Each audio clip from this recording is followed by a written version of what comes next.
6. Madam Lisa. Siang berganti malam, sang surya telah kembali ke peraduannya, berganti dengan cahaya bulan yang ditemani oleh bintang-bintang yang menyiratkan sejuta keindahan. Di rumah mewah dan megah itu, tampak Mae tengah bersiap menghadap kedua majikan Rohayati yang merupakan anak menantu dari Madam Lisa. Usai menyisir rambutnya, gadis berpiyama merah jambu itu berjalan mengikuti Rohayati menuju ruang keluarga.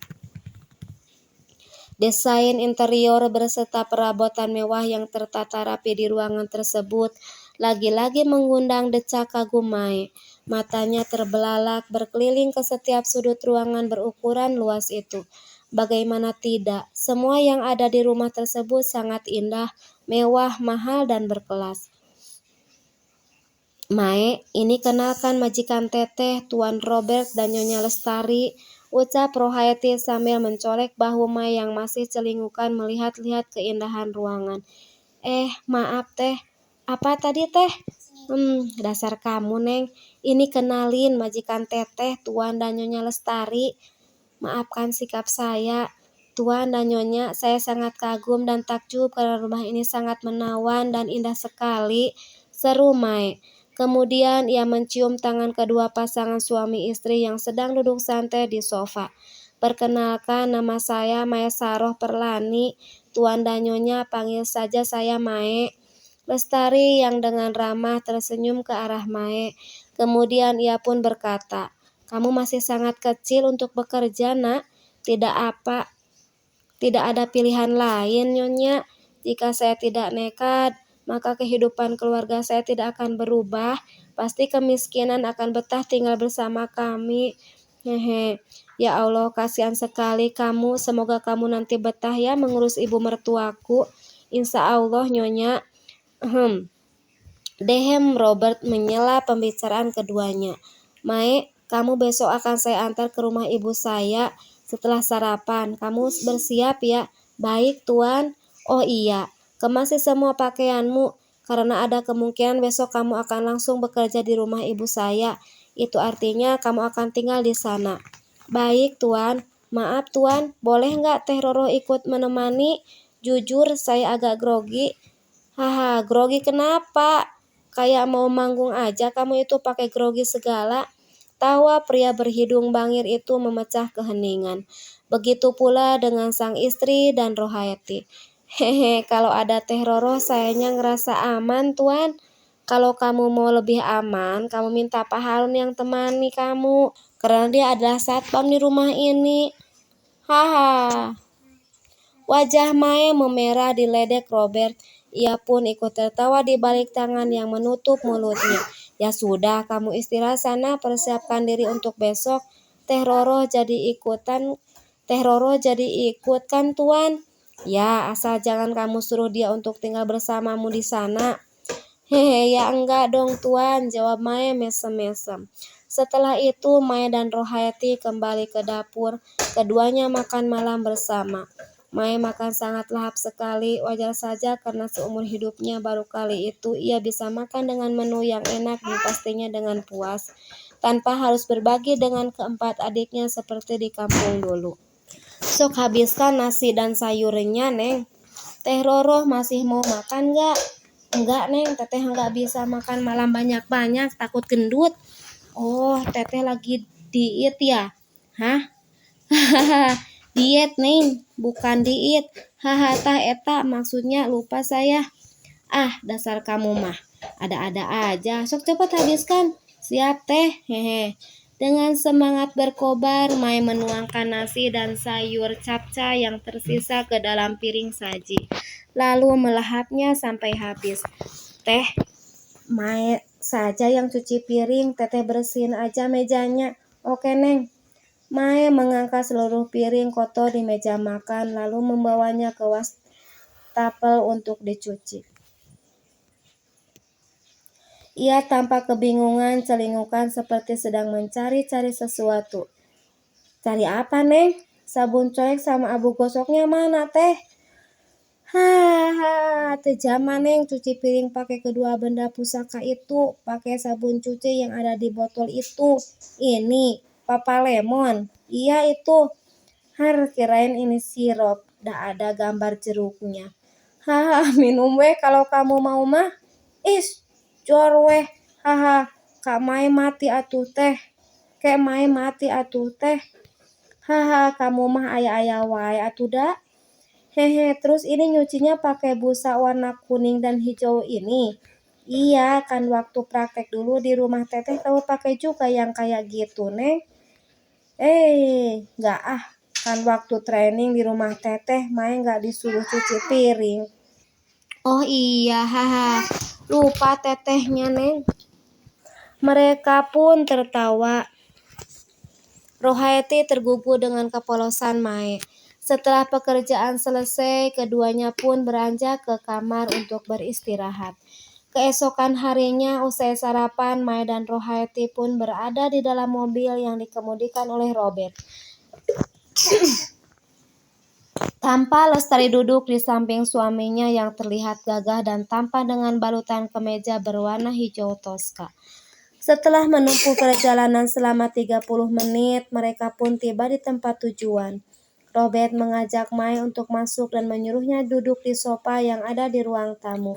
Sementara Rohaiti mengikuti nyonyanya masuk ke dalam. Mai duduk dengan lutut gemetar, kedua telapak tangannya mendadak dingin. Keringatnya mendadak keluar tanpa bisa dikendalikan. Berkali-kali ia menyeka keringatnya yang membasahi keningnya. Mulutnya komat kamit membaca surat-surat pendek yang ia hafal. Hal itu dilakukannya demi mengusir rasa takut dan grogi yang menyerangnya. 20 menit kemudian muncul Robert dengan menuntun seorang wanita paruh baya bermata biru, sama sepertinya. Rambutnya ikal memutih, kulitnya putih kemerahan. Wajahnya terlihat sangat galak, tidak ada senyuman ketika Mae berdiri untuk menghormati kedatangannya. Mata Madam Lisa menatap tajam kepada garis tinggi kurus yang berdiri di hadapannya, mulai dari ujung kaki sampai ujung rambut. Rohaiti yang diam-diam berdiri di belakang Robert memberi isyarat agar Mae segera mencium tangan calon majikannya. Anak dari pasangan Dahlan dan Marni tersebut menurut. Ia maju beberapa langkah ke depan Madam Lisa, lalu meraih tangan yang mulai keriput itu dan kemudian mencium punggung tangannya dengan takjim. Selamat pagi, Madam. Perkenalkan, nama saya Mae Saroh Perlani.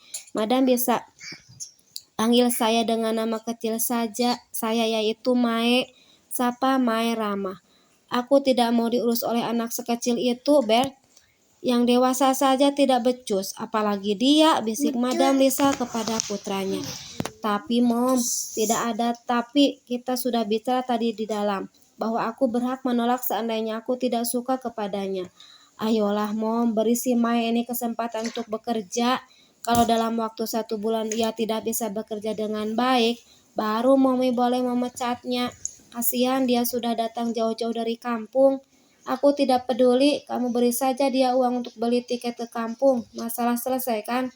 Mendengar percakapan yang tidak mengenakan itu, hati Mai hancur. Semangat yang menggebu-gebu di dalam hatinya kini berubah menjadi duka nestapa yang tidak dapat terbendung. Tangisnya pecah dengan suara lirih, ia pun berkata kepada Madam Lisa, Madam, berilah saya kesempatan, jangan kubur mimpi saya untuk bekerja. Adik-adik saya butuh biaya, walaupun gajinya kecil, saya nggak masalah, Madam. Asalkan uang tersebut bisa membantu perekonomian keluarga saya, Hicks. Kamu tidak usah merengek seperti itu, rumahku bukan panti sosial. Aku butuh pengurus, bukan anak kecil yang belum bisa apa-apa. Di kampung saya sudah bisa mengerjakan pekerjaan rumah, Madam. Keempat adik saya pun saya yang urus karena ibu harus ikut bekerja membanting tulang sebagai buruh cuci setrika keliling. Air mata Mae terus berlinang membasahi pipinya. Suaranya parau terdengar, namun hal itu tidak serta-merta membuat wanita yang telah 5 tahun ditinggalkan oleh suaminya itu menjadi luluh dan iba kepadanya. Apa kamu sanggup kalau nantinya aku suruh-suruh kamu terus tanpa kenal waktu istirahat? Tanya Madam Lisa dengan suara lantang. Sanggup, Madam. Apakah kamu sanggup jika saat tengah malam aku bangunkan hanya untuk mengambilkan segelas air putih dingin di lemari es? Sanggup, Madam. Apakah kamu sanggup jika kamu harus memasak 3 menu yang berbeda di setiap waktu makanku tiba di saat harinya karena aku tidak mau makan dengan makanan yang sama apalagi dipanaskan? Sanggup, Madam. Apakah kamu sanggup jika sedang enak tidur aku bangunkan hanya untuk mengantarkan aku ke toilet untuk buang air kecil atau buang air besar? Sanggup, Madam. Apapun yang Madam perintahkan akan saya lakukan dengan sebaik-baiknya. Saya sangat butuh pekerjaan ini, Madam. Madam Lisa melirik putra sulungnya. Tetap saja aku ragu, Beth. Walaupun dia sudah katakan sanggup, tetap saja aku nggak suka sama dia. Mom, please. No, Beth. Tidak ada kompromi lagi. Kalau kamu mau, pekerjakan saja dia di rumahmu. Sudahlah, aku tidak mau berdebat lagi. Aku mau melanjutkan tidurku. Madam, jangan begitu, Madam. Kalau Madam menolak saya harus kemana? Pulanglah ke kampungmu, nanti anakku yang akan memberikan ongkos pulang kepadamu. Madam Lisa berdiri melangkahkan kakinya dengan perlahan. Melihat hal itu membuat Robert serba salah. Ia pun kemudian segera berdiri dan menuntun sang ibu berjalan kembali ke dalam kamarnya. Madam, tolong jangan perlakukan saya seperti ini. Beri saya kesempatan untuk membuktikan kalau saya layak untuk menjadi pengurusnya, Madam.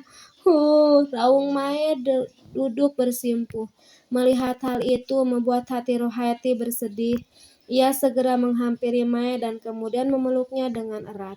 Sambil terisak, ia pun berusaha menenangkan hati anak yang terlihat sangat hancur perasaannya.